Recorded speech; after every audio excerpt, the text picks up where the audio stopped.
For those who are unfamiliar, this is a show called Flashpoint. It's on the Victory Network, owned and operated by our very own Kenneth Copeland. It's a religious, extremist, Christian nationalist TV show that centers around election conspiracies, vaccine conspiracies, and wingnuttery and nutbaggery of all different sorts, okay?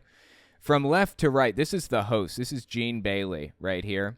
And then we've got Eric Metaxas. Everybody on stage is a Christian nationalist. We got Mike Lindell, of course, our very own. This is Dutch Sheets, televangelist. And then we've got Hank Kunneman, another televangelist that does faith-healing nonsense stuff. They are extremists, and they are all part of the Trump cult and the Trump religion, a full-blown religion that believes that Donald Trump is the new Messiah, effectively. It's bizarre stuff, man. Bizarre stuff. The title of this one is... Yeah, I guess this one doesn't have a title. It came out September 15th, 2022. Flashpoint Live Omaha with Mike Lindell, America, and the Church. So anyway, why don't we give this a watch, see what they have to say for themselves, while I try to catch a Chansey that has a lucky egg. A city rich in history and culture, a place of strong faith and prophecy, where the word of the Lord is proclaimed with authority to the world. Today, we find our country at the edge of a great precipice, divided more than any other time in recent memory. Yet, in this moment of turmoil, we see the body of Christ rising. Your mom's divided. Up once again.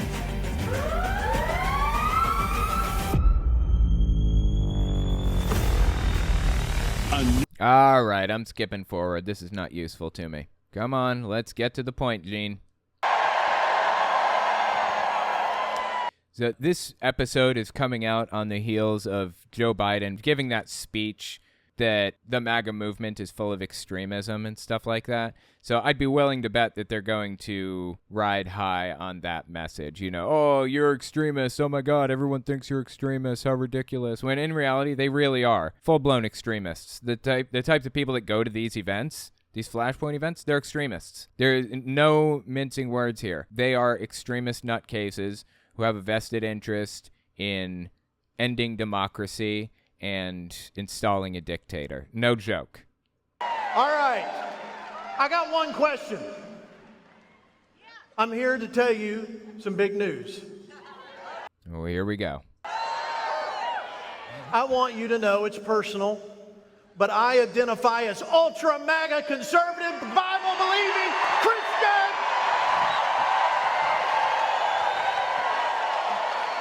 Yeah, see, this is Flashpoint harnessing or trying to reclaim the Ultra MAGA banner after Biden said that they are extremists in a speech just a few weeks before this video came out, or a couple of weeks before. I want to know, is there anybody in here extremist for Jesus?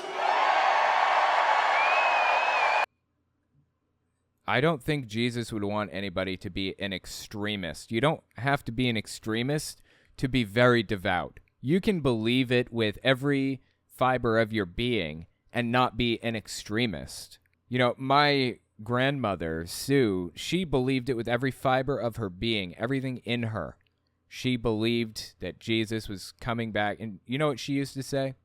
She used to say I'm trying to think of how she phrased it. The most holy thing that you can be doing or something like that when Jesus comes back is rocking a baby. So she always wanted to be rocking a baby when Jesus came back. Anyway, the point is you can be deeply, deeply devout and believe it with every fiber of your being without being an extremist. The fact that they're normalizing the phrase extremist is just disturbing on so many levels. I can't.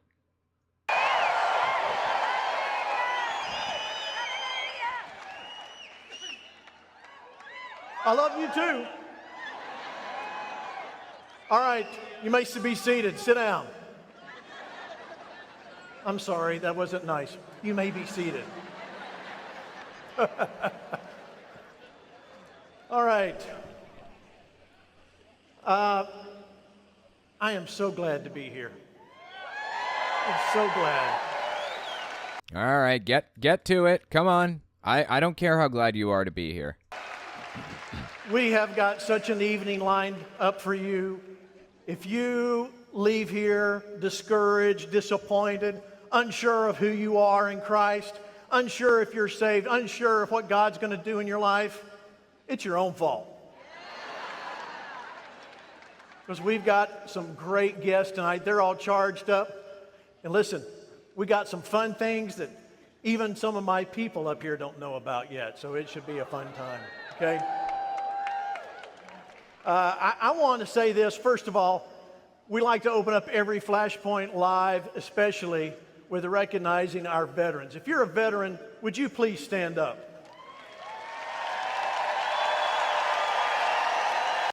Okay, this is a clear attempt to align yourself with this group that you view as better than others, or that you view as special. They did the exact same thing in Nazi Germany. You weren't necessarily going to be shuttled off to ghettos the way that the Jews were if you weren't white with blonde hair and blue eyes, but you were the pinnacle of perfection if you were blonde with blue eyes and white. They do similar things in this type of thing, like in Flashpoint. There are some people who they seem to worship or treat better than others. The police, the veterans, the military personnel, they are the pinnacle of what it means to be a man. And that's what we're watching happening right now. This is virtue signaling to show how aligned they are with certain groups of people, for certain demographics. Give them a hand.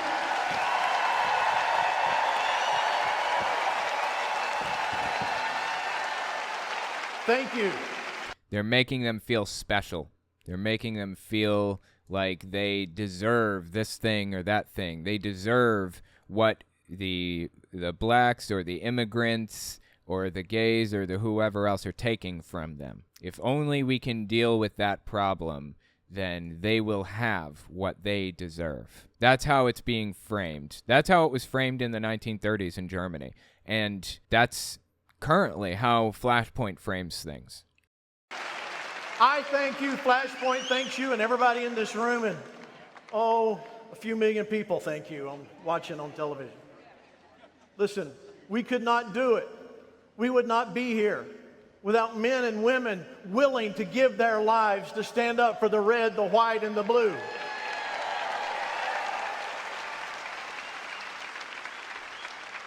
So we thank you for that. Thank you so much. All right. On the count of three, I want to hear where you're from. All right, here we go. 1, 2, 3. I've been there. What the hell just happened? He said, on the count of three, yell where you're from, and they all just yelled nonsense, and he said, I've been there.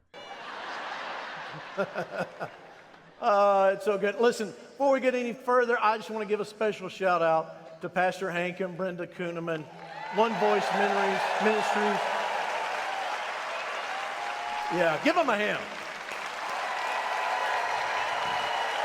Yeah, I talked about this earlier in like a previous episode, but Hank Kuhneman really does not like being called Pastor Hank, like at all. He put out this whole thing about how much he hates being called Pastor Hank. And I just like deeply entertained by the fact that Gene Bailey just keeps calling him Pastor Hank anyways. The pastor was never called by his first name. People that call me Hank do not get my attention. Well, you're just into pastor worship. That used to go around. Oh, they're just into pastor worship. They're posting pictures of the pastor. The pastor needs to be called pastor. Well, the user-friendly movement is to blame for that. Let's just put the pastor down on the same level of everybody else, and let's just call him, Hank and Brenda and Christy and Shane and Doug. And let's just, we're all equal, and let's not worship the pastor. No, there's a difference between worshiping and honoring. I don't worship Pastor Brenda. I honor her. Yeah, anyway, the point is he really does not like being called Pastor Hank. I'm just entertained by the fact that Gene Bailey keeps doing it anyways. It's so funny.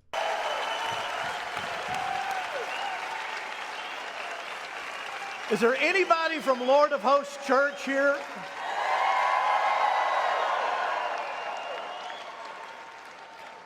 Lord of Hosts Church is Hank Kunneman's church in Omaha, Nebraska. Listen, for all of those of you watching on television around the world, you should have been here. That's all I can say is you should have been here. All right, listen, I want to introduce a few people. This is the first time. You got a few first-timers here for Flashpoint Live. Would you welcome the man, the myth, the legend, Eric Metaxas? If you're unfamiliar with Eric Metaxas, he is a Trump extremist. He has all the same or similar beliefs to all of these other people. I have some clips from him. I covered him not too long ago. Looks like I just have one clip of Metaxas directly here, but listen to what he has to say. He had a guest on named John Zemmerak, I think, or something. This is spiritual warfare, and we are now in the Normandy landing of spiritual warfare. The Democratic Party is possessed by preternatural evil. It is not a human institution anymore. It is an instrument of wicked spirits. Is this sounding familiar at all? Literally the exact language that was used in 1930s Germany to demonize the Jewish community. The exact same type of language. This is demonic. Our enemies are demonic. There's no turning the other cheek. There's no being winsome. There's no compromise possible with these people. And I want to be clear, just theologically, because in the past, if you don't clarify these things, people misinterpret them. Well, folks, we're not saying that these people are demons. We're saying that they're being used by demons, and we need to understand that at the No, they are actually saying that they are literally demons. Now, Eric Metaxas personally might not be saying that, but that is the overarching theme in the movement, is certainly in the Flashpoint movement, which we were watching a minute ago. They absolutely do believe that they're demons. Like Nancy Pelosi, they believe she's a demon. And either way, what's the fundamental difference between claiming that they are demons and claiming that they are being influenced by demons? Like, what's the practical difference between the two? There is none. You still want to destroy them literally, physically, mentally, and emotionally. You still want to attack them and get them out of office and hurt them in some way. You still view this as a spiritual war. You're still using hyperbolic language to demonize them like this, to literally demonize them. So anyway, that's Eric Metaxas. Let's listen to the rest of the clip here. part of all this is a spiritual battle. There's no other way to make sense of it. If you're solving for X, if you know how to do algebra, you solve for X, you don't even need to believe in God. This will make you believe in God. This will make you understand. When you look at this, you say, there is no other possible explanation. If I connect all the dots, it doesn't make any sense. Greed, politics, nothing could account for what we're seeing except something genuinely spiritually dark and wicked. So, yeah, the point is Eric Metaxas is a nutter butter of epic proportions, and that's who they just invited on stage. Deeply, deeply disturbing views this guy has. It's bound to get completely depraved in a minute. Come on up. There he is. Thanks, Eric. And you never Yeah, this one is Mike Lindell, I believe. thought about Hardee's like you have in the last couple days. Mike Lindell! If you're watching this 5 years in the future, the reason that he made that Hardee's reference is because Lindell just had his phone seized by the FBI over an investigation, and they seized it at a Hardee's. He was at a Hardee's ordering breakfast or something, and they seized his phone from the Hardee's. And yeah, we'll probably get into the story. I did cover it on my Fireside Chat channel recently, if you want to watch the breakdown of exactly why that happened or whatever else. But we'll probably end up getting into it anyways in this. Amen. All right. One of my good friends, I'm so glad he was able to make it, Dutch Sheets. Yeah, Dutch Sheets is another televangelist, complete nutter butter. Made all kinds of prophecies about Donald Trump being the president and everything else. Guy's got real problems, to say the least.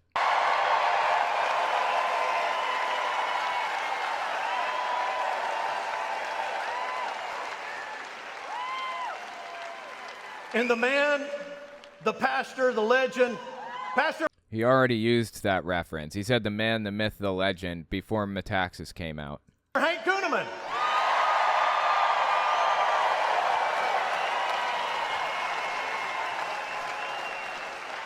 Guys, did you see the wicked mullet on that dude? Jesus. All right. A mullet like that should be against the law. It should be illegal. You may be seated. All right, so we always start a Flashpoint Live. We do a real quick, before we get into the body of the evening, I just want to go down the row here and find out where we're at today. Eric, your thoughts? You know, Mike, don't say Council Bluffs. You know Mike Lindell is right here. Yeah. And you want to know what I have to think? Yeah, let me hear it. I believe. Eric just gave me a phone. Thank you, Eric. Right. So I guess he got a phone from Eric Metaxas, I'm assuming. That's because he had his phone seized. Yeah, from the FBI. That's right. Oh, that's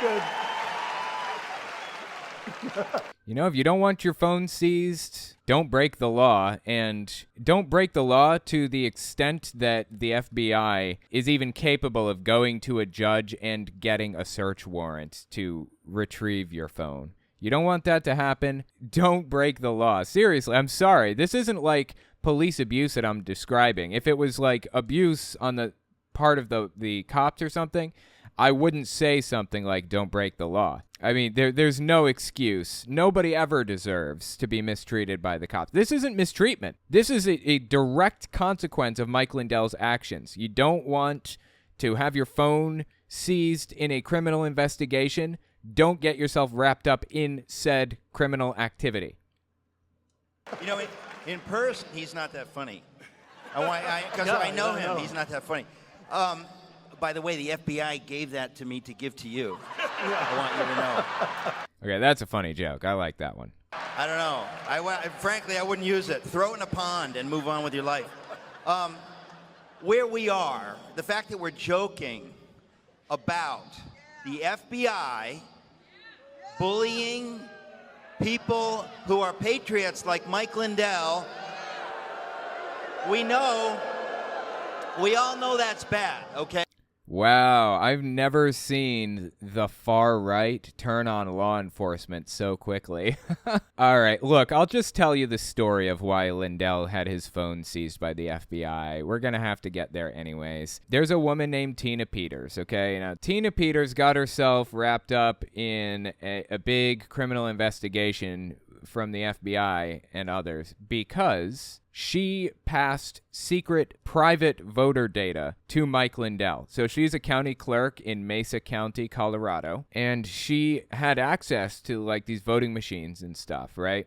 On social media, there was like a bunch of voter data being passed around, right? Back after the 2020 election, a list of voters turned up, a list of dead voters who were not actually alive at the time that voting was taking place, right? A list of dead voters whose votes were counted in the election. It started getting passed around right-wing circles. BBC did an investigation on it and goes around to the names of the people on the list. Like, are these people actually dead voters as they claim? No, they weren't. It was just normal voters.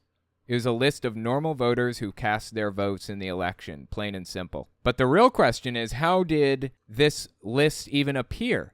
How did anybody get access to a list of actual voters, a real list? And the answer is Tina Peters gave real voting data to Mike Lindell. There's been an investigation into Tina Peters over this whole thing for a while. And back in early March 2022, Tina Peters was actually arrested over 7 felonies for sharing private voter data with Mike Lindell, who then shared that private voter data with the rest of the world.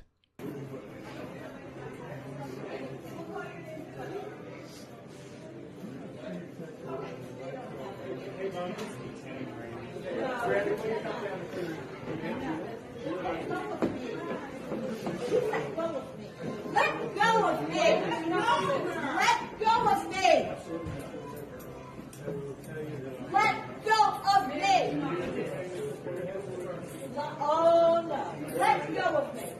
Oh, yes. It hurts. Let go of me. This is what I would call resisting arrest at this point, right? She's kicking at the police and stuff as they're trying to arrest her. Did she get a resisting arrest charge? Of course not. Of course not. She's a privileged white woman in a position of power. Of course she didn't get a resisting arrest charge. How do you think they would treat a black person if they did that? We don't have to wonder. We've seen it. Anyway, the point is, Tina Peters was arrested for that. During this investigation, though, here's where it gets interesting. Tina Peters actually ran for Secretary of State. Now, a county clerk has access to voter information. The Secretary of State runs the elections, okay? They oversee the whole election process in the state. So if she had won the Secretary of State position, it would have been a genuinely bad thing, very bad thing. Mike Lindell violated campaign finance laws to donate like $800,000 to her campaign, and basically everything, every penny that she had in her campaign, it was all donated from Mike Lindell. And anyways, so he's all wrapped up in this investigation with Tina Peters. For what it's worth, Tina Peters did lose her election recently. And would you believe it if I told you that she claimed that there was voter fraud in her election? Now, this wasn't a general election. This was a primary. So she's running against a different Republican. And she's claiming that there was voter fraud perpetrated by her Republican opponent. This was a setup from the beginning. But when they saw that I had such a following and that I was going to win this, they front-loaded ballots. Now, if you read report number 3 and Jeffrey O'Donnell, the author of that report, you will see that this is exactly what they did this time. They had to take me out. And why would a judge appointed by our radical baby killing laws, Jared Polis, why would a judge appointed by him issue 2 arrest warrants, 2, in 1 week, this past week? They want to take me out. And it's all complete nonsense. She's got a persecution complex and is obsessed with claiming that there was voter fraud and blah, blah, blah, blah, blah. When in reality, she's the problem. She is the common denominator in all of these, conspiracies and all of this fraud and all of these crimes that people are being charged with and FBI investigations and everything. So anyway, the point is, this is why Mike Lindell's phone was seized, because they're doing an investigation on Tina Peters. And part of that investigation involved seizing his phone to see the communications between the two of them. So now you have the background info. But here's the difference between just going through something that's bad. We get to joke about it because we are still free in this nation. Right. And it is my hope and my prayer, and I know I'll talk to you about it later. I believe the Lord has allowed this nation to go through this hell to wake up the Church of Jesus Christ. Wow, that's interesting. So I find it interesting when these types of people always come up with a weird excuse for why things aren't going their way. When they claim they have the backing of God, when they claim that God is running the country and he has a covenant with America the same way he had a covenant with Israel, and Donald Trump's supposed to be the new Messiah and all that stuff. Why is it that things are not going their way from time to time? And usually the answer is because God has lifted the veil of protection because of all of the sinning going on. I mean, this is Jerry Falwell Sr. and Pat Robertson blaming lesbians and gays and the ACLU for 9/11 and explaining how it's their fault. The explanation for how it's their fault is what I want to focus in on. This is the first time that we've been attacked on our soil. This is 2 days after 9/11, by the way, 9/13/2001 when this came out. First time, and by far, the worst results. And I fear, as Donald Rumsfeld, the Secretary of Defense, said yesterday, that this is only the beginning, and with biological warfare available to these monsters, the Husseins, the Bin Ladens, the Arafats, what we saw on Tuesday, as terrible as it is, could be minuscule if in fact God continues to lift the curtain and allow the enemies of America to give us probably what we deserve. Well, Jerry, that's my feeling. I think we've just seen the antechamber to terror. We haven't even begun to see what they can do to the major population. The ACLU's got to take a lot of blame for this. So Jerry Falwell Sr. and Pat Robertson just placed blame on the LGBT community, gays, lesbians, so on and so forth, and the ACLU, and People for the American Way. You may not be familiar with People for the American Way, but they are the parent organization, the parent, charity or nonprofit or whatever, that created Right Wing Watch. I cover Right Wing Watch material a lot. Well, that's who started Right Wing Watch, was People for the American Way.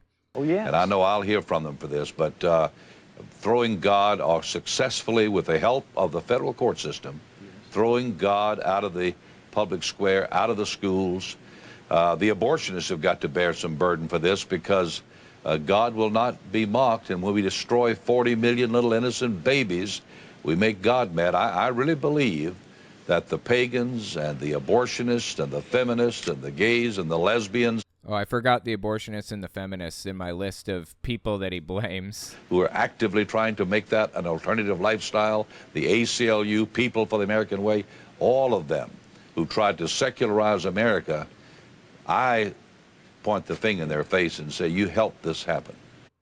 America has always been secular up until the 70s and 80s, when this guy right here put a concerted effort into erasing the secular nature of the government. Him and Billy Graham and others back in the 70s and 80s did everything that they could to turn the U.S. into a Christian nation, and have largely succeeded, unfortunately.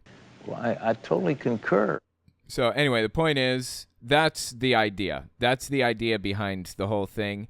He blames them for doing something that made God so angry that he lifted the veil of protection from the United States. As punishment for gay people existing, God lifts the veil of protection and puts the U.S. in danger, basically. Usually that's the explanation, but I find it interesting that we've got Eric Metaxas here giving us a different explanation, a different excuse for why this is a Christian nation in covenant with Yahweh, but Yahweh allows bad things to happen to us anyways. If it was actually in covenant with Yahweh, we would expect to not see bad things happen, right? It is my hope and my prayer, and I know I'll talk to you about it later. I believe the Lord has allowed this nation to go through this hell to wake up the Church of Jesus Christ. So he believes that God lifted the veil of protection and allowed bad things to happen in their mind to wake people up and force them to join the church, that kind of thing. That's nuts, dude. That is absolutely nuts. And I believe things have gotten this bad because most of the church has been silent, just as the church was silent in Germany with the rise of Hitler. This is absolutely disgusting, dude. Absolutely disgusting. He is comparing himself and his movement to the good guys in Germany in the 1930s and 40s. Earlier, I talked about this whole thing with Germany, 1940s Germany, compared to Greg Locke. I talked about it on my Telltale Reads segment. I'm going to just insert a clip of it here so that you guys have the context for why these people would absolutely be on the side of the Nazis in World War II. When discussing speaking out, I often hear people say things like, well, you know, if I was alive back in the days of Nazi Germany, I believe I would have said something. I believe I would have made a phone call. I believe I would have turned them in. I would have stood up to it. I would have stood out. I would have... ... What would you have done? Before you answer, let me tell you the truth. Whatever you think you would have been doing then is exactly what you aren't doing right now. In reality, Greg Locke and his congregants are morally and politically aligned with Nazis in Nazi Germany, more morally and politically aligned with them than with the people on the other side of the fence in Germany at the time, like by far. Now, there is a line that Hitler crossed eventually. Hitler was moving Jews into ghettos and mistreating them and ostracizing them from the rest of society for a long time leading up to what happened. He found reasons for society to hate the Jewish people, and there came a time when the Jewish people were really sick of what was happening, being mistreated and everything, and one person assassinated a German dignitary or ambassador of some sort from another country. I forget where exactly or who it was, but Hitler used that attack, that assassination, as a pretext to start what he called the Jew hunt. He started saying, anybody that you find outside of these areas, you need to take them out. And eventually it turned into find them and take them out. Find them and kill them. That just plain and simple. That was when the violence really fully started officially. And it came to the point where he realized that no matter how much these people hate Jews or whoever else, hate black people in the case of America, or gay people, or whoever it happens to be, no matter how much they hate them, humans are not supposed to kill other humans. It deeply affects our psychology negatively. And even people that really had a problem with the Jewish community and believed that they were part of this big cabal that was running the big banks and all that stuff, which is the pretext that Hitler used to make people hate the Jews. Blame them for all of their problems, right? No matter how much you hate them, you're not supposed to kill another human. It's against our psychology. It's against who we are as human beings. And it was giving people PTSD who were doing this. Despite the fact that they agreed with what they were doing, their brains could not handle what they were doing. So Hitler came up with this plan to basically pull people out and stop them from doing what they called the Jew hunt and have them just arrest Jewish people from then on. Instead of doing the hard work themselves, they had them arrest the people and send them to a central area where they were taking them out en masse. That's when the Holocaust started in full. Now, we can look at timelines of events along the way, right? Like 1930s, early 30s, Hitler came to power, and all through that time he was demonizing the Jewish people, blaming them for all of the problems, shuttling them to the ghettos, and ordering them not to leave, and attacking them, and, you know, all of it. Hitler was saying the exact same things about the Jews that Donald Trump and Greg Locke and all of these other far-right extremist pastors and figures say about immigrants, about the black community, about the gay community. Let me just give you one simple, straightforward example. This is Tommy McMurtry. He's a member of the NIFB, the New Independent Fundamentalist Baptist Church, started by Stephen Anderson, Pastor Stephen Anderson. I've talked about him a few times. This guy is a pastor of one of the NIFB churches. Greg Locke agrees with this position, and I have some videos to back that up, that Greg Locke agrees with this position. I can only play certain ones on YouTube. I can't play all of it because it's too on the nose and bad. But listen to what Tommy says here. We know they have always been around. We've read the book of Genesis, okay? Nobody's saying they're never around, but there was a time when society, when our country saw them for what they were, and they put them in their place 6 feet under. And unfortunately, we have forgotten that in our country. I sit here every day of my life, listening to Greg Locke and Tommy McMurtry, Stephen Anderson, Kent Hovind, Kenneth Copeland, Donald Trump, all of these other political and religious figures saying things like that every single day. I can tell you without a shadow of a doubt, Greg Locke and his people, his congregants, his friends, his fellow pastors are on the exact same timeline, on the exact same side as Nazi Germany was in the 1930s. Have we reached the Jew hunt phase? No. No, we haven't reached that stage yet. But we are moving along that timeline right now. Now, I don't care if you don't like that comparison, if you feel like it's unfair, whatever else. I don't care.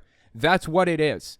You have no idea how many books I have read about denazification and the timeline of events and how people arrived at these conclusions that they did psychologically and the psychological damage that it did to everybody involved.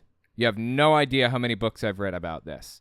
I'm saying, without a shadow of a doubt, Greg Locke would be on the side of the Nazis in 1930s Germany. So let's continue reading the book here, where Greg Locke is telling us that he would have been on the other side of the battle. Whatever you think you would have been doing then is exactly what you aren't doing right now. Or we can put it this way: if you aren't doing it now, you wouldn't have done it then. It's easy to talk about what we would have done a long time ago in a situation we'll never have to face. We are facing it right now. We are actually facing it right now. The LGBT community and many other minority groups are being treated the same way the Jews were being treated in 1930s Germany, early 30s Germany. Early to mid-30s. I'd say we're in 1935 on the timeline right now. Seriously, I'm not joking or being hyperbolic. Matter of fact, you know what? Just to really drive this point home, let me see if I can find something specific here. We can't watch this whole thing, but let me just show you this video from, when is this from? 1947 to, yeah, this is a series of educational films from 1942 to 1947, and it was an attempt to prevent Americans from falling for what the Germans fell for in Nazi Germany. It's intended to prevent Americans from going down the Nazi Germany route. Watch this. They can live together and work together and build America together because they're free. Free to vote, to say what they please, go to their own churches, to pick their own jobs. Yeah, Mike's got something, all right. He's got America. But there are guys who stay up nights figuring out how to take that away from him. I want to give you the truth, folks. The truth about America. I know you've got a lot of questions. You want to know why you're not getting the breaks you deserve. Well, I'm not a politician, but I've made it my business to study these things, and I happen to know the facts. Now, friends, I'm just an average American. But I'm an American, and some of the things I see in this country of ours make my blood boil. I see people with foreign accents making all the money. I see Negroes holding jobs that belong to me and you. Now I ask you, if we allow this thing to go on, what's going to become of us real Americans? Notice how they're segregating people into real Americans and fake Americans, people who deserve a good life and people who don't. This is the exact thing that happened in Nazi Germany, and that is the exact reason why this film was made, to point out that distinction, to make people realize what's happening is wrong and leads to something truly deeply devastating to society. That's why they're making that comparison. That's why they're pointing it out in the first place. I've heard this kind of talk before, but I never expected to hear it in America. He says, I've heard this kind of talk before, never expected to hear it here in America. This fellow seems to know what he's talking about. Yes, he knows all right. What's the answer? What are we real Americans going to do about it? You'll find it right here in this little pamphlet. The truth about Negroes and foreigners. The truth about the Catholic Church. Now, friends, these books are free. Paid for by real Americans who want others to know the truth. Excuse me, young man, but are you actually going to read that stuff? Sure, why not? You heard what he said, didn't you? Yes, I heard. But do you believe in that kind of talk? I don't know. Makes pretty good sense to me. I'm speaking to you as an American. And I tell you, friends, we'll never be able to call this country our own until it's a country without. Without what? Yeah, without what? Without Negroes. Without alien foreigners. Without Catholics. Without Freemasons. You know these people. What's wrong with the Masons? I'm a Mason. Hey, that fella's talking about me. And that makes a difference, doesn't it? These are your enemies. These are the people who are trying to take over our country. Now you know them. You know what they stand for. And it's up to you and me to fight them. Fight them and destroy them before they destroy us. You remember the speech Donald Trump gave at the very beginning of his campaign, 2016? They're not sending their best. What was it he said? They're bringing crime, they're so on and so forth. Does that sound familiar? Thank you.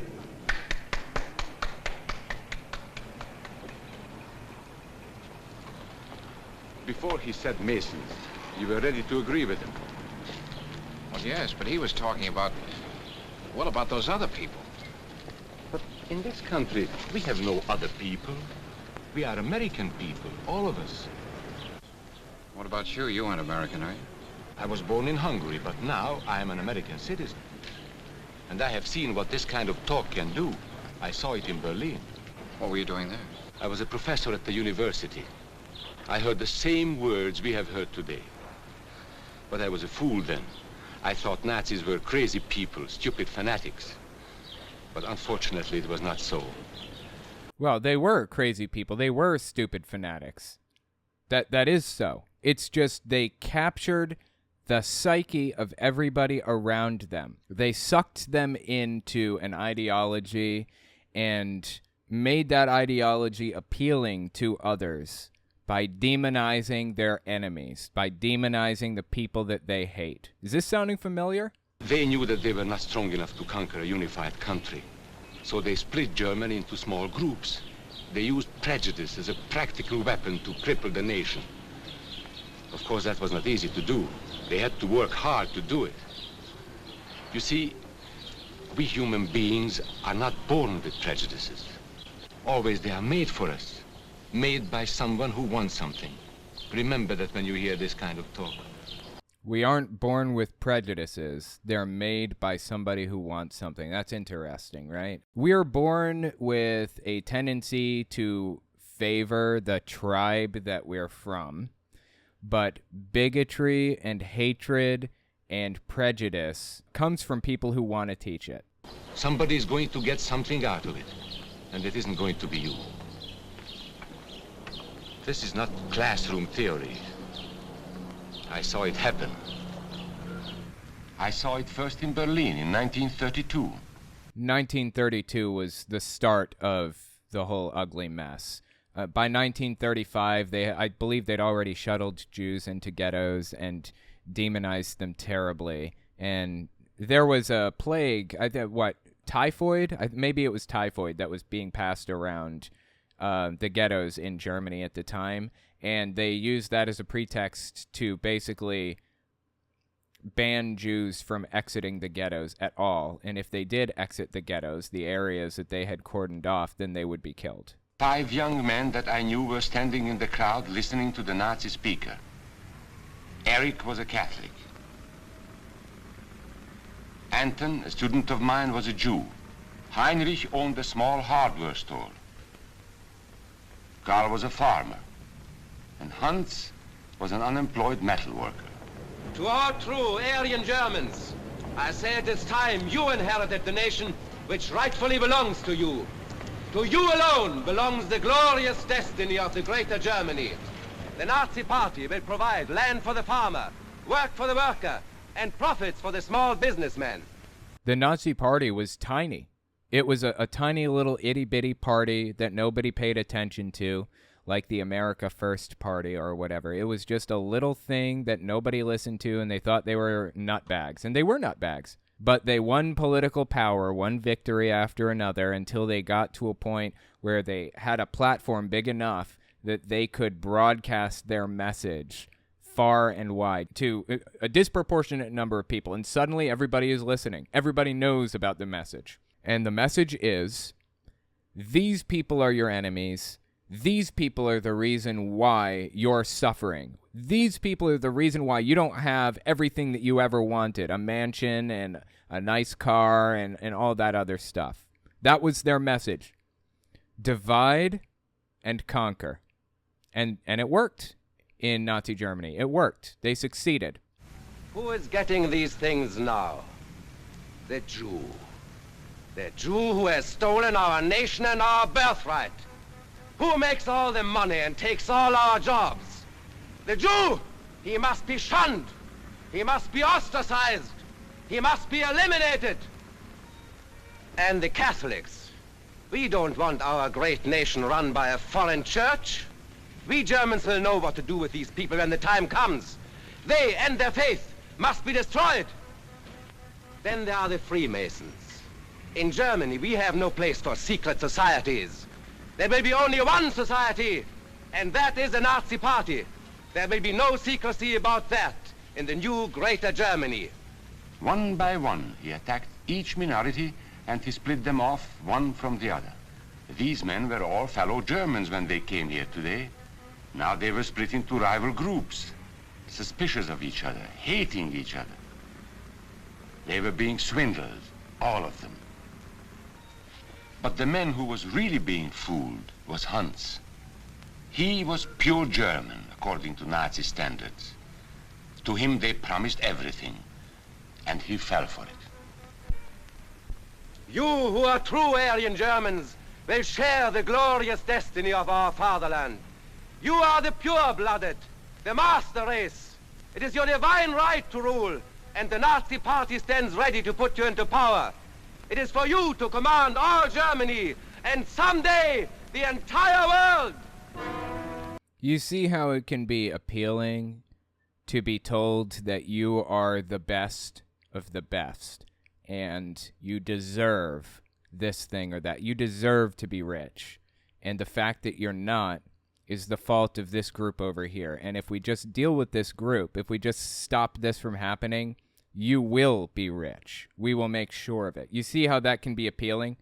I mean, naturally, it's probably not appealing to the type of people who watch my channel because you recognize it for what it is, a grift. But to any other person out there who is unaware of history or unaware of how this works, you can see why this would rope people in and be interesting to them, right? That's how Hans became a Superman. They gave him a uniform and they pumped up his ego. He wasn't just a little fellow out of work anymore. He was a member of the master race. His wife couldn't quite understand. Even though he was a Superman, there wasn't any food in the house. Stupid woman. Didn't she realize that the Nazis were going to make jobs for everybody? There would be plenty of food and clothing and a new house. Everything they wanted. The glorious future of Germany was to be theirs. And their children would someday rule the world. But his wife, silly woman, still wondered where the next meal was coming from. Hans didn't like that kind of talk. It was dangerous. For that kind of talk, people should be put in jail.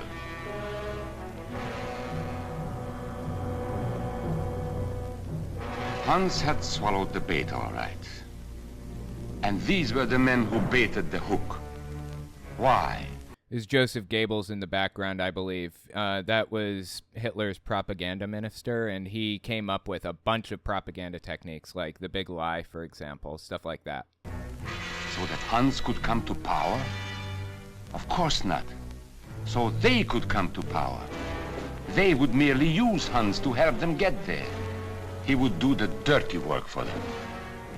After Hitler died, or after he killed himself, Joseph Goebbels, I believe, was Chancellor of Germany for a single day, and then he killed himself the exact same way Hitler did. Hans and thousands of others like him, all playing a sucker's game. They gambled with other people's liberty, and of course they lost their own. A nation of suckers. Hitler needed these people. There was lots of work to be done. There were trade unions to be smashed, because unions were organized and might offer resistance. There were many political parties in Germany. These the Nazis destroyed. They were determined to smash every organization where people might band together and resist them. There were Jews to be beaten and killed. The Jews were not powerful, but they were a convenient excuse for all the nation's ills.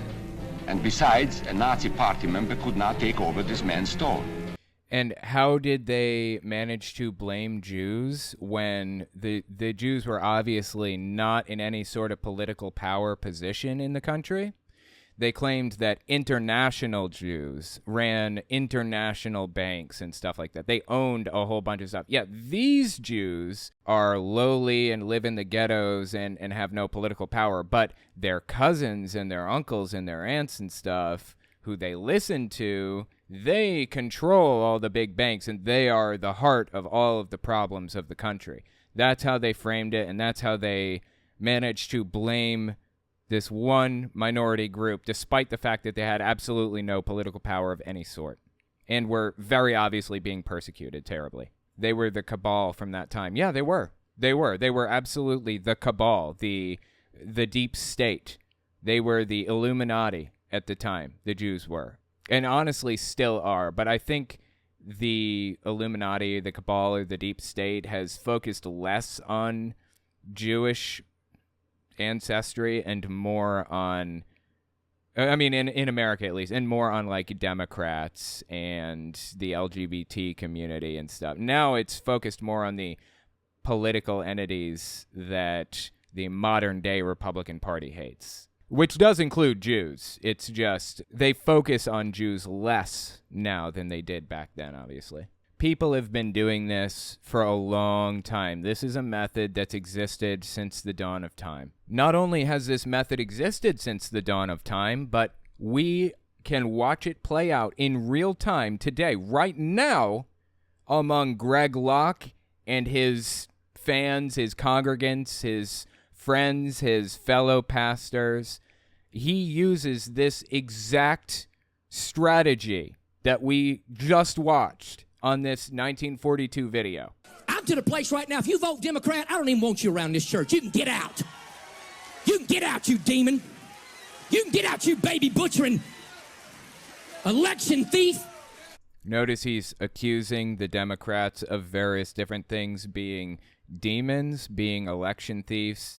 You cannot be a Christian and vote Democrat in this nation. I don't care how mad that makes you. You get pissed off as you want to. You cannot be a Christian and vote Democrat in this nation. They are God-denying demons that butcher babies and hate this nation. Or how about this one right here? This is another one he put out not too long ago. This one is from mid-April 2022. We have to stop compromising to the propaganda. So I say this and we volley back. One of the things we did to push back against the nonsense is not only put up the sign, but we told our folks, we so believe. Put up the sign, no masks allowed on this church campus. So believe in our First Amendment right to gather under this tent and to worship Jesus Christ, that if you show up with your propaganda machine and you try to impede on our First Amendment right, I said our boys will meet you at the door of this tent with our Second Amendment right, because we're not playing your Democrat games. This is a church, and we're going to stand. So the point is, Greg Locke is on the side that the Nazis were on. Thanks, Pastor Me. All right, let's keep listening to Metaxas here and talk about how the Democrats are Nazis. But the Lord, it is his will to deliver us from this, but he has to wake us up. So I am hopeful, but if the church remains silent, and by the church, I'm not talking about this gang, okay?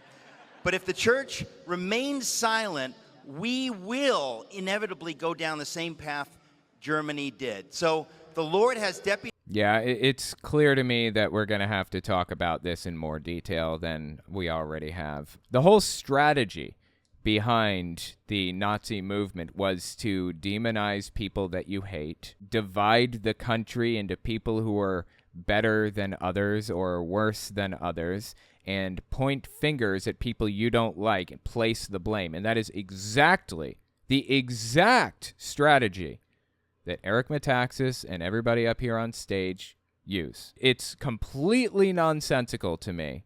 I just, like, we're watching 1930s Germany play out right in front of our eyes. Seriously. This is exactly how it played out in 1930s Germany, early to mid-30s. Deputized his church to be his voice, and if we will heed his call, we can save the nation. But this is not a small thing. As you know, we're in a battle, and what happened to Mike yesterday, we are in a battle. Most of it is on our knees, but we are in a battle. That's what she said. But I'm hopeful, Gene. Amen.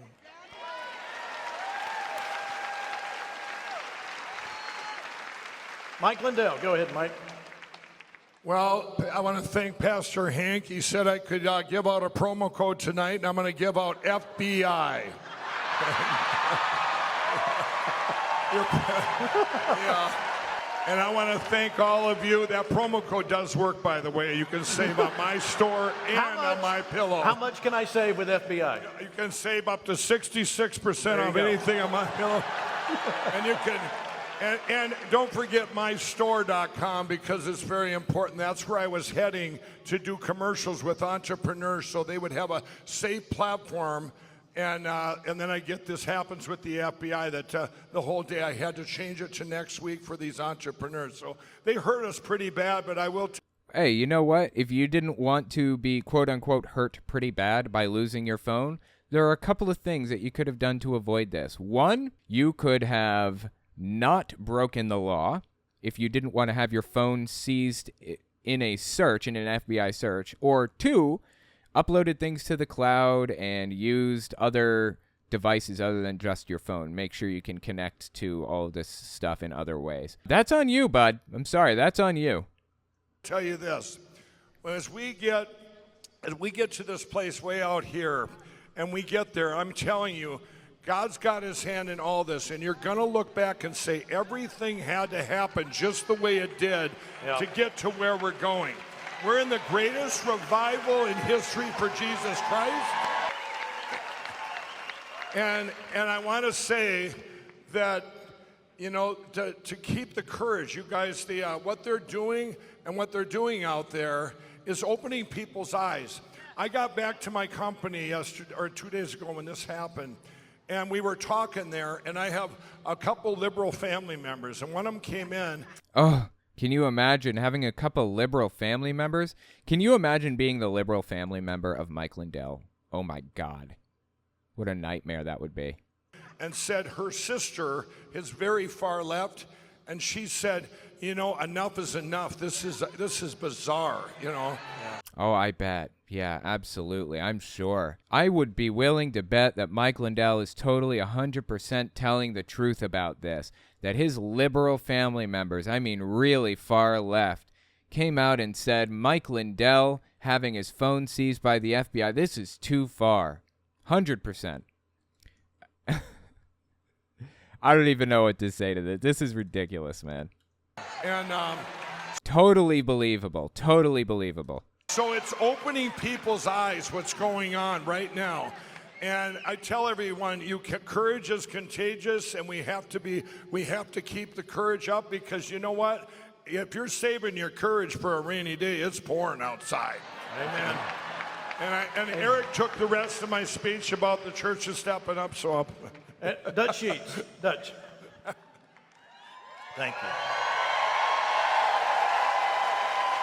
Yeah, like I said, Dutch Sheets is a televangelist, another televangelist, who prophesied that Donald Trump is going to win the 2020 election and the 2016 election. He is an extremist to a very high degree, obsessed with Trump, obsessed with him being the new Messiah and the whole 9 yards.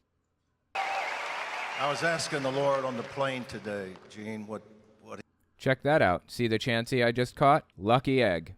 It only took 16 chances this time.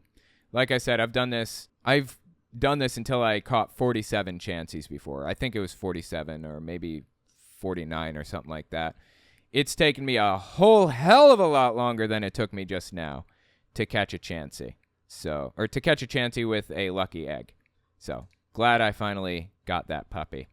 And it didn't take too long. Like I said, the chances of me encountering a chansey in this area is 4%. The chances of me throwing a Pokeball and catching it is 4%, and the chances of the chancey having a lucky egg in the first place is 5%. So 4% times 5% times 4% is about 1 in 1,000, give or take. So I have to throw 1,000 Pokeballs to actually catch a chancey with a lucky egg, pretty much. And you only get 30 Pokeballs in this whole Safari Zone thing. So basically I have to go into the Safari Zone 33 times to catch a chancey, which would cost 17,000 Poke Dollars or whatever. Yeah, it would take forever. But thankfully I have save states. So I'll just say that. Anyway, all right, back to what they were saying on Flashpoint. Figured I'd just insert that little tidbit of information. Let's keep listening. Dutch Sheets. Dutch. Thank you.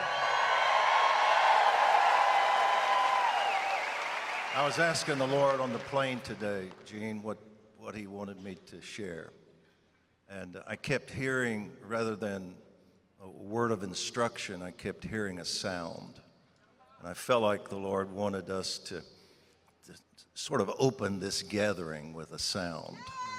And what I kept Okay, what kind of sound? hearing was in Numbers when a king, a leader, Balak was trying to get a prophet, Balaam, to curse Israel. And this guy could hear.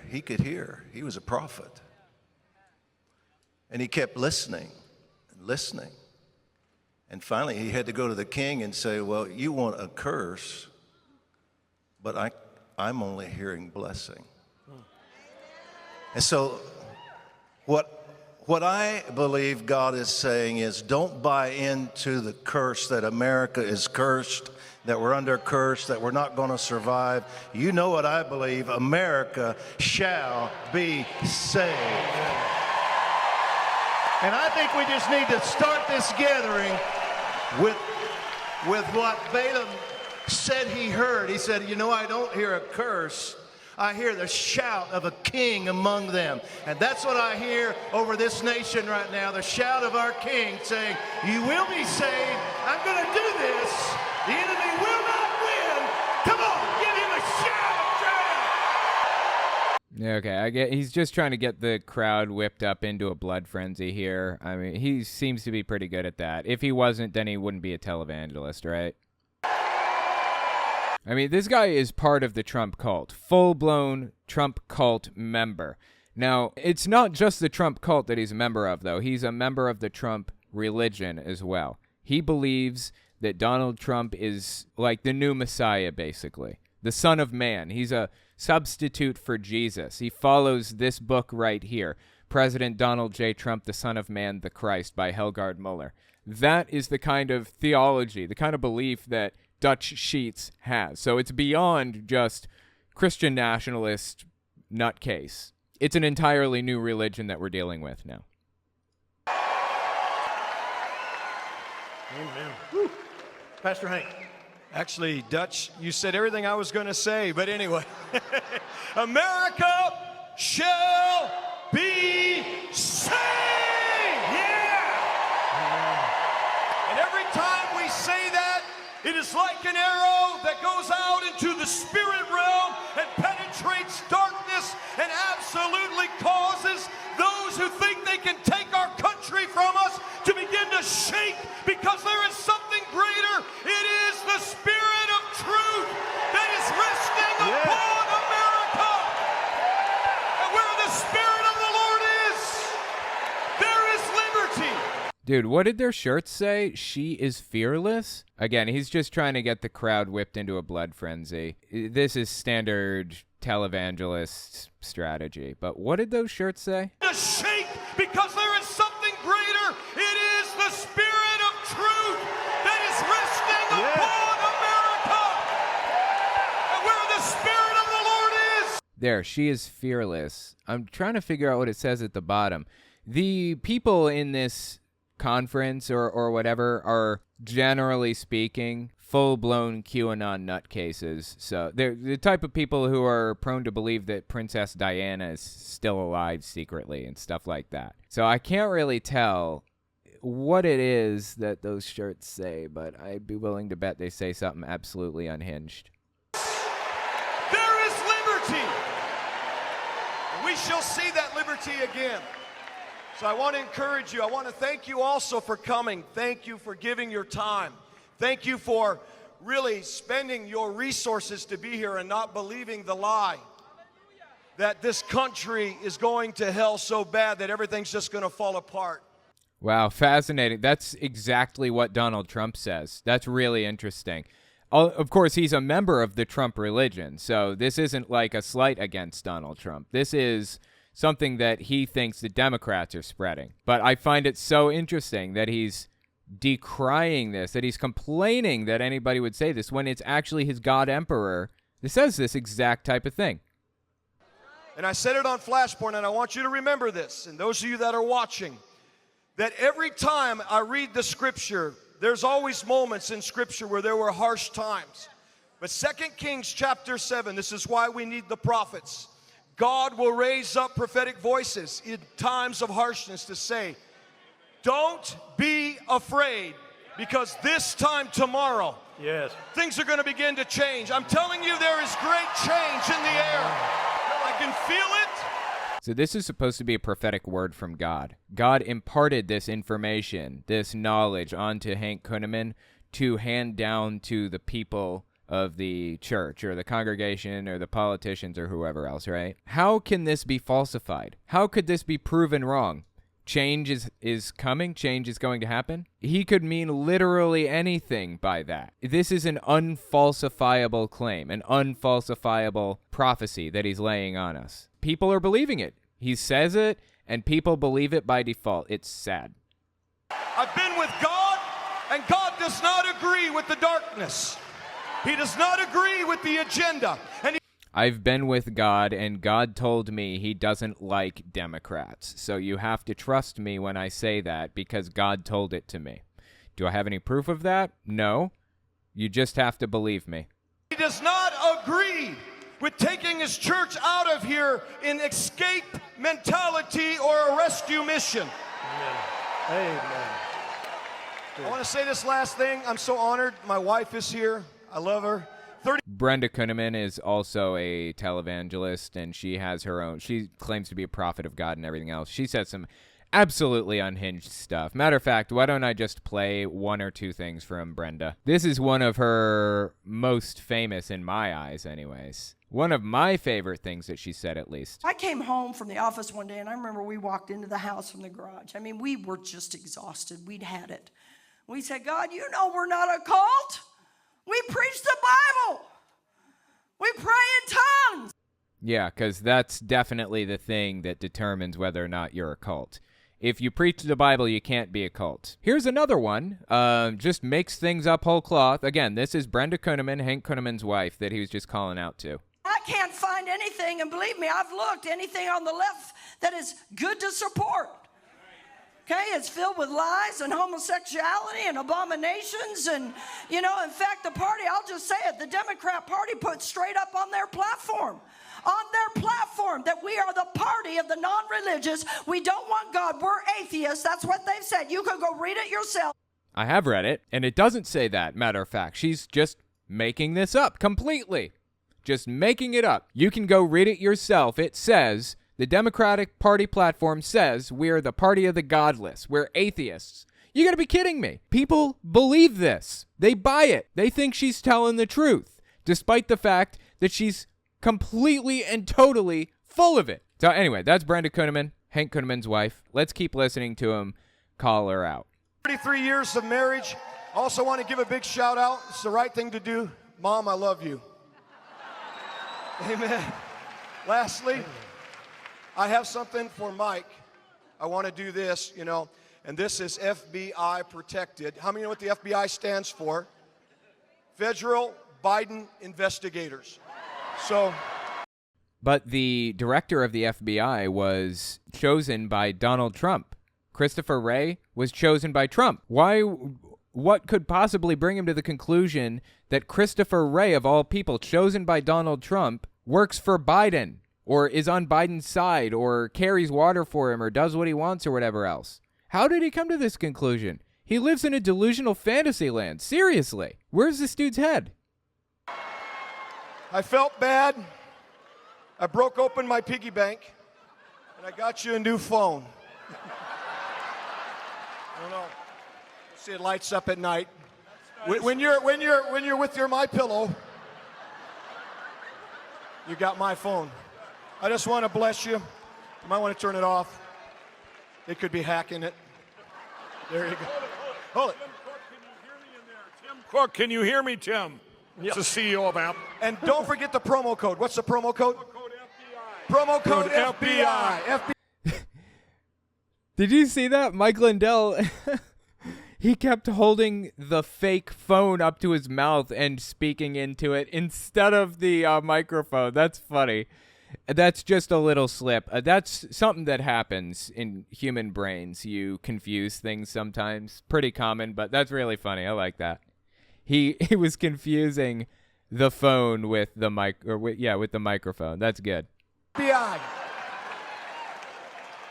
All right, if you're not already standing, please stand, and let's do the Pledge of Allegiance together before we get any further. Oh, God. Do they have a modified version of the Pledge of Allegiance? I bet they do. And it's going to be some crazy shit, right? Waiting for the flag. Here we go.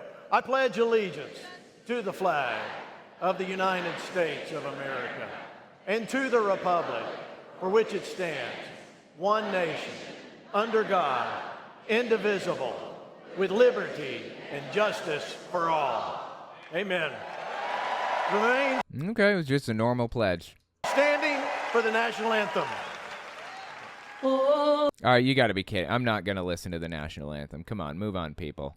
You can only be so patriotic before it drives me up a wall. Not to mention the copyright stuff. Come on, let me hear it for America. All right. You may be seated. I told you earlier how much I appreciate Pastor Hank and Brenda, and I want to recognize our wives. He already recognized Brenda, but Terry, would you stand up? And Suzanne, would you stand up? Suzanne Metaxas. Thank you guys for being here. These two women are very strong women in our lives, and we call them our secret weapons. And you Your mom's a strong woman. can figure it out. All right. So He said, wait a minute. Okay, let me just step back and listen to that again, because it was a joke that I don't think I fully understand, but I would be willing to bet it was a misogynistic one. Listen to this. And Suzanne, would you stand up? Suzanne Metaxas. Thank you guys for being here. These two women are very strong women in our lives, and we call them our secret weapons, and you can figure it out. I don't get it. We call them our secret weapons and you can figure it out. What? What's he mean by that? Somebody please explain. I don't get it. And there's some sorry son of a bitch laughing in the background like they did get the joke. But is there a joke there that I'm missing? Am I the dumb son of a bitch that isn't picking it up? I can't tell. All right. So this particular event has been like none other Flashpoint Live event. And here's why. Before we ever got on the plane to come here, the budget that we have to spend for Flashpoint was already covered by One Voice Ministries' Hank and Brenda Kuhneman. So I want to give them a hand. And I don't know if you've ever been on the inside of putting on an event like this for several days in a big arena and all that goes into it, but it's not cheap. I mean, it's not expensive. It is cheap. No, it's not. What? No, it's not. It's not cheap. It's extremely expensive. I've put on events like that. Not with that many people. I think we had 150 or something like that, which is good. You know, I'm super happy with that turnout, but it is really, really hard to put on a big event like that, and it's extremely expensive. It takes so much work, so much energy and man hours of putting together a schedule and the whole 9 yards. It's hard. It is hard work, for sure. But these people are absolutely filthy rich to just a disgusting degree. So, yeah, I'm sure that they manage just fine. See?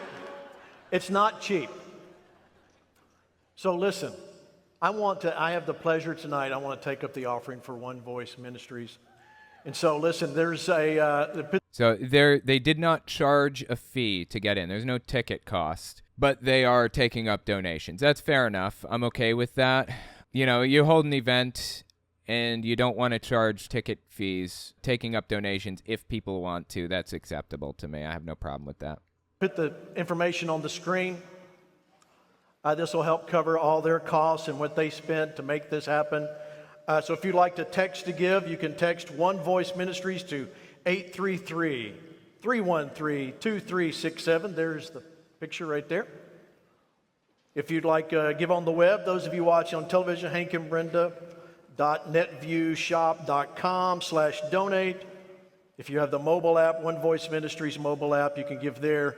And those of you watching on television that like to give via the mail, you can, of course, mail your gift into P.O. Box 390460, Omaha, Nebraska. So is there anybody here from Nebraska, by the way? I didn't ask that. I'm sure a lot of them are. They're in Council Bluffs. They're not that far from Nebraska. They're really, really close, actually. If there's one thing we believe in, it's seed time and harvest. And I don't care if you don't believe in it. And if you're against prosperity, that's okay. Oh, they're doing the prosperity gospel thing. If you give money to us, you will be successful. God will bless you, blah, blah, blah. The biggest grift on planet Earth, prosperity gospel, is disgusting. It's it's a very controversial subject. It's a controversial doctrine or whatever. If you give money to me, then you will receive blessings tenfold. You spend your mortgage money on me, you spend $500 on me, God will give you 1,000 back. All you have to do is spend your mortgage money, and God will make sure that you get it back. That's fucking disgusting right there, right? It drains people dry, and that is the reason why Flashpoint and others are so filthy rich, while the people that follow them are so dirt poor. Here's what really bothers me about the whole situation, the fact that it's controversial at all. It shouldn't be controversial. It should just be straight up viewed as what it is, which is disgusting, evil. It should be banned. It should be considered a scam, wire fraud. You know, if you take money through donations for something, if you say that you're going to set up, I don't know, a college fund for your kid, or you're going to set up some kind of a fund for people to whatever, I don't know. You're going to try to help people. You're going to donate this to the needy or the homeless or whatever. And you take donations for that thing. And you spend the donations on something else other than exactly what you told people you were spending it on. Even if it was just another honorable cause. Even if you spend the donations on, instead of spending it on homeless like you said you were going to, if you spend it on like domestic abuse victims instead, that's still illegal. That's called wire fraud if you're doing it through like the internet or the phone lines or something like that. It's just plain fraud otherwise. But religion is protected. Prosperity gospel is protected. You tell people if you donate to me, God will pay off your mortgage. And it's not fraud. It's a religious belief. It's fucking disgusting. It's absolutely wrong in every way. It should be illegal. It would be if religion wasn't mixed all up in there, but it's not illegal. It's a religious belief. It's just grotesque. Simply grotesque. If you want to see more stuff like this, let me know what you think in the comments or on Twitter @TelltaleAtheist.